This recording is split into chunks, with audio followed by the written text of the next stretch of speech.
just wanted to demonstrate what normally goes in my EDC slash get home slash bug out slash inch bag. You want to keep it very practical, very lightweight, very nimble. So the first thing to go in would be a long range option for 1,000 to 2,000 yard engagements. And then more of an SPR type option, right? We want to make sure we have anywhere from 500 to 1,000 yards covered. And then of course your close-up option, you know, with a magnifier, red dot, this thing can go take you from 100 out to 500 yards. You've got your full range covered. You always want to include an axe, a good axe. This is a 36-inch double bit. You never know when you're going to have to fell a tree. You never know where you're going to be or what trees you're going to have to fell to do that. And then also want to make sure to include a nice drone kit for drone operations, because that's kind of just in case. You just never know. And then of course another few hundred rounds of ammunition. You're going to need those because of all the engagements you're going to be getting into. And then of course you're going to need some sort of dust protection or gas mask for all of those rioters and raiders that you'll be surrounded with. I always like to include a nice small lightweight bolt cutter, because it's better to have it and not need it than need it and not have it. Also along the same lines, you want to make sure you have a nice survival machete, because you just never know.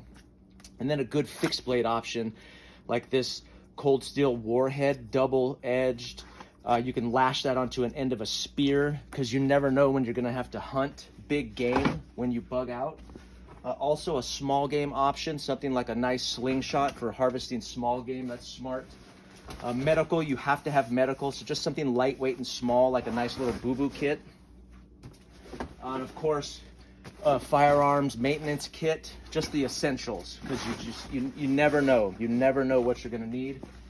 And then also, of course, you know, for CQB and that short range option plus this plate carrier, you can definitely take care of all of your CQB needs, whether that CQB is in the forest or in the city or both. You just never know. Chest rig is a good option too for recce operations, because you could transfer from CQB out to recce, back to CQB in the city, and then jungles even. It's just in case, really. And then of course we need water, so a good canteen is important. We need contractor bags, like 28 contractor bags is what I recommend, because you know, you just never know. Those are very useful. They could come in handy, it's just in case. Water filtration, of course, because there'll be no fresh water anywhere when SHTF happens.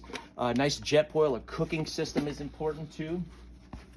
I would also include a sleep system, so a good lightweight sleeping bag. That's a must. You never know where you're going to be trapped. And then a tarp slash shelter, camo of course, for concealment, because people will be hunting you the moment that SHTF happens. So you want to make sure you have that.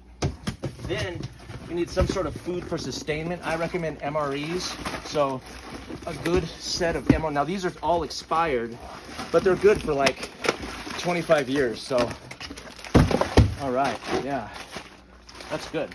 So let's see.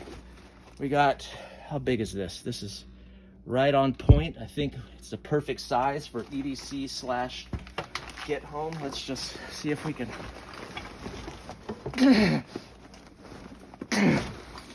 Okay, I'll bag this up later, and this is what I would carry on my person or in my car all the time, everywhere, because you never know, and just in case.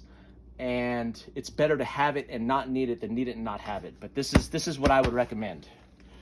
All right, thanks for watching.